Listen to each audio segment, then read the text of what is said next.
Good evening and welcome to the Creep Fear Hour, part of the Fake News Network. This is where we read only the most fearsome and frightening creepypastas. And today, I am your host, Roger Rockwell. And today, we have only the best. This comes to us from creepypasta.com. This tale is a tale like no other, for every once in our lives we dream of having that moment, that second, that impact of a perfect day. Written by Lololo. It was a perfect June day. The sky was blue and not one cloud to be seen. It was warm and the breeze was just right. The sun was shining, and the birds were singing. It was all perfect, as far as I was concerned. I was riding my bike down the dirt road, headed for a nearby national park and my favorite place on earth. A tiny, naturally formed pool with a tiny waterfall. A little over a mile inside the park. It was no more than 8 feet across, too small for a swimming hole, but wide enough to float on my back. But about 12 feet deep, which was great for jumping in.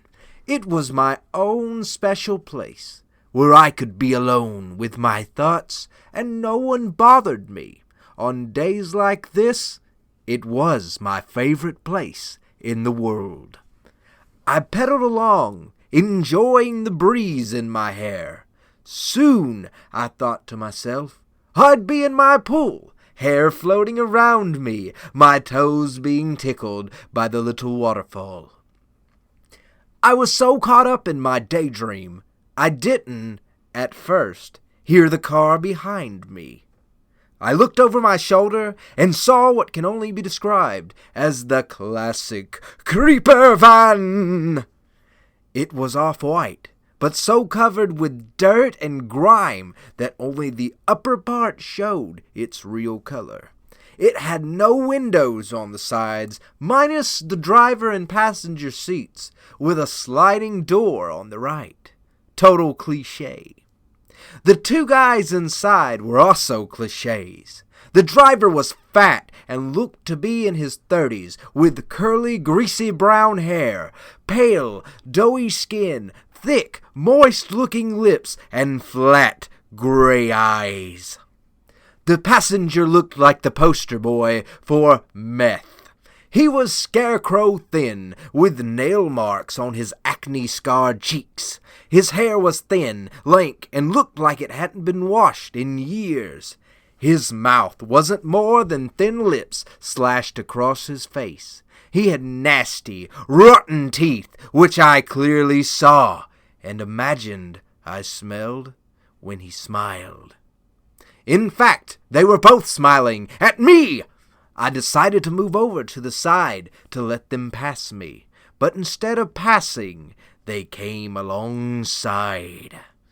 My heartbeat sped up as the van paced me. Suddenly, the side door slid open, and a man I hadn't seen leaned out. He was big, with a shaved head. He had a thick neck and big, muscled arms, broad chest, tiny waist, and legs like tree trunks. He stared at me with small, beady brown eyes, the color of dog shit, and had a huge grin plastered across his pimply face. The sun shined off the oil on his acne-covered skin as we locked eyes. We stared at each other for what felt like hours, though it couldn't have been more than a few seconds, when, in a strangely high voice, Zitface said, "Oi! We never got no redhead before! She'll be real tasty!" Zitface reached for me, one hand gripping the top of the opening as he tried to grab me. "Come on, pretty girl," he said, beady eyes shining with lust, his grin becoming a leer as he swiped at me. "Come here! You know we got ya! Just get in here!" My heart was beating like a jackhammer. My palms were sweating, and tingles ran through my whole body as I pedaled. I looked around quickly, checking if there were any other cars, anyone walking near the road, but there was no one. I was alone. I locked eyes with Zitface and said, "Okay," then jumped off my bike and launched myself into the van. I heard my bike bounce and clatter to the ground as I slammed into Zitface. His eyes grew wide as I sank my claws into his back. The scream he tried to release turned into a wet gurgle as I ripped out his throat. Greaseball and Meth Boy, who moments ago were smiling maliciously, were now screaming in terror as I turned my attention to them. The van swerved as I latched onto Greaseball, my claws digging deep into his man boobs. He screamed like one of his victims as I bit down on his head. Blood sprayed the interior and my fur as I ripped Greaseball's scalp off like a cheap toupee. Meth Boy, meanwhile, was screaming, high and loud, like someone was crushing his nuts. The smell of hot piss mixed with that of blood and meat as he wet himself. He then began frantically searching around as the van careened left, then right. His frantic search paid off as he came back up, a .44 Magnum in his hands. His high-pitched screams never stopped as he pulled the trigger. The big gun jumped and roared in his hands. The first shot took out the driver's side window. Second shot went through the roof, while the third shot went into Greaseball's guts, giving him a new, much larger asshole. As the bullet exited the left side, he screamed in renewed agony as his guts were rearranged. Guess there were hollow points in there. The next two shots actually hit me in my side, and though I felt some pain, it didn't feel much worse than being hit with a softball during gym class. I'm sure he would have tried to shoot me again, maybe in the head, when the van's luck finally ran out and it hit a tree. The air was shoved out of me as the back of the driver's seat compressed my chest. I dug my claws deeper into Greaseball's chest to keep from being thrown back and inadvertently ripped his chest open. Oops. His body twitched as I pulled my claws out, his head slumped forward, and bloody drool dribbled into exposed organs. One last breath escaped his body in a long rattling sigh, then he went still. Meth Boy had gone half through the windshield, his upper body hanging out of the broken windscreen. I wheeled my claws, fangs, and fur back into my body, shook out my arms, and looked at myself. I was a mess. My clothes were torn and bloody, and there were holes in my shirt from the bullets. Damn, I thought. I like this shirt. The holes in my body had mostly closed. One bullet had gone straight through, but I could feel the other being pushed out. In less than a minute, the bullet came out and fell onto the dirty floor of the van. I picked it up, put it in my pocket, then searched for the other one. I didn't find it, but I did find a fresh hole in the side of the van where I'd been standing. No problem, the others would find it. Zitface lay in a crumpled heap in the very back of the van. Bloody smears marked the walls where his body hit during the ride. He looked like a broken action figure, arms and legs in unnatural angles. Lying amidst a jumble of ropes, duct tape, a bag of knives and tools, wire, a blowtorch, trash bags, road flares, two big metal gas cans, cigarette butts, beer cans, and what looked like hundreds of pictures scattered everywhere. The van itself reeked. The entire thing stank of fear, pain, and the blood of many children. I knelt and looked at some of the pictures. They were all young, most younger than me. Pain and terror was etched across their two young faces. They were all races, all types, and all of them girls. I stood up and looked out the back window. I saw my bike not too far down the road. I was surprised. I thought we'd driven further, but whatever. As I went to the side door, which was half open, I heard moaning. Turned out, Meth Boy was still alive. "Guess you should have remembered your seatbelt," I mumbled. I pushed the door the rest of the way open, got out, stretched, and walked to the front of the van. We'd hit a big oak tree. The whole front left side of the vehicle was crushed. Meth Boy hung face down, ass in the air, his upper body slumped over the van's stubby nose. His clothes were ripped, his body torn, and blood ran in rivulets down the grill. He looked like dirty clothes mixed with roadkill.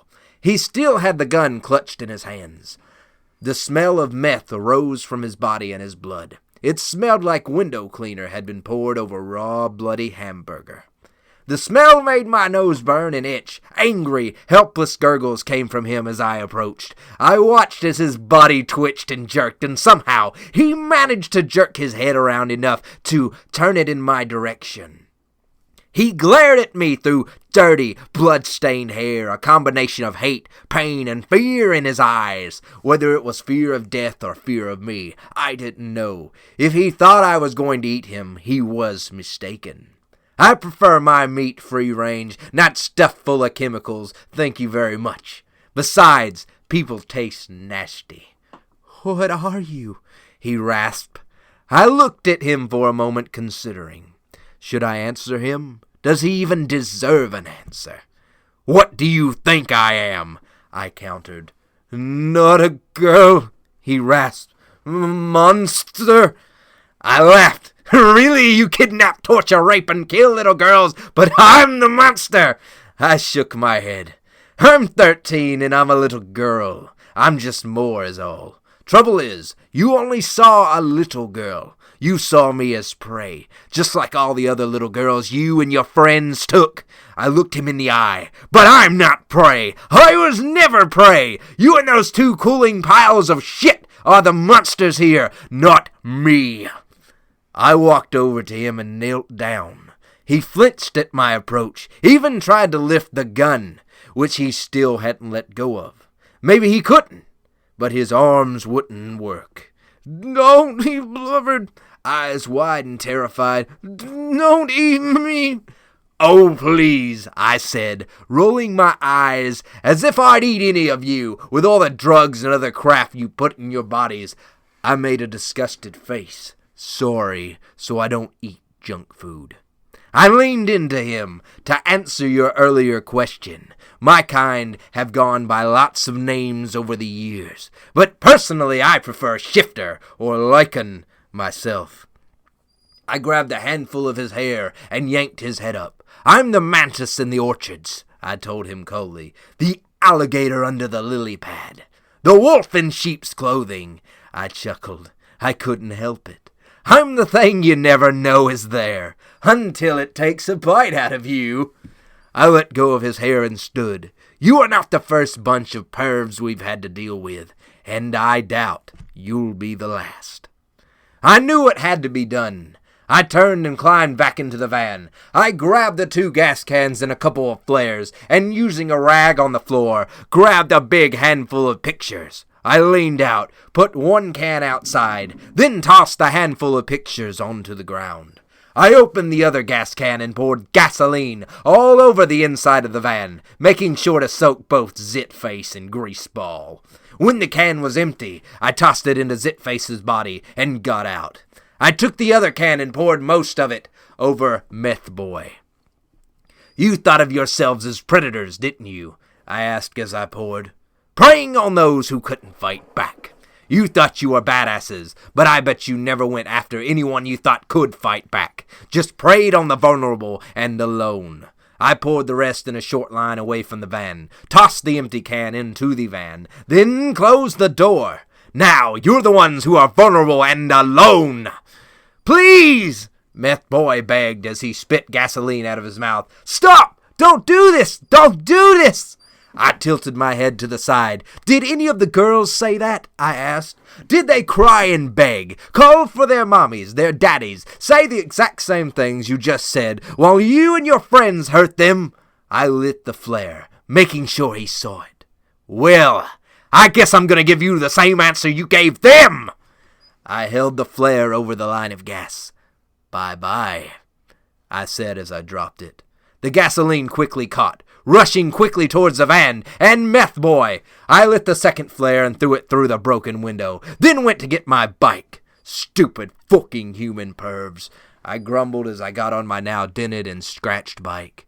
"Made me damage my bike, ruined my favorite shirt, and almost ruined my me time." I heard his screams as I pedaled past the van-shaped inferno, towards my original destination. I knew it would take the cops and fire department some time to get here, being so far away from town. But by then, any trace evidence I might have left would be ash. Luckily, it had been a very wet spring, so the surrounding foliage wasn't as dry as could be, and the trees was a bit away from the others. I felt bad about the trees and the fire, but I knew I couldn't take the chance of leaving any traces. Besides, the tree was big and old, so it might even survive. It would take me a while to clean the blood off under the little waterfall, and since my clothes were wrecked, I'd have to stash my bike. Wait till nightfall, then head home. Soggy clothes in my teeth. Maybe I should get one of those backpacks they put on dogs. But no, if I did that, my litter mates would never let me live it down. Oh well. Mom and Dad were going to be pissed about the clothes. They'd just bought them, but proud that I'd done what was necessary. They'd also be impressed that I'd taken down 3 grown human men as quickly as I did, without having to chase one or more of them down. After all, it was the job of every clan and clan member to deal with those who would hunt the weak and innocent, especially if we come across them in our territory, and deal with them appropriately, which I did. A big smile stretched across my face as I realized I'd just removed 3, count 'em, wastes of flesh from this earth. I laughed as I pedaled. So what if my bike got damaged? So what if my clothes were trashed? I'd taken out 3 child-raping, murdering bastards all by myself. It looked like I was getting my perfect day after all. Well, guys, that sure was a great story. I hope you enjoyed it out there, and I hope you will like, subscribe, and comment and talk with me. If you like the story and you like my work, please do support it. Go to my Patreon at patreon.com/yourfriend, and we'll see you another night. And thank you to all the talented writers out there that make this possible.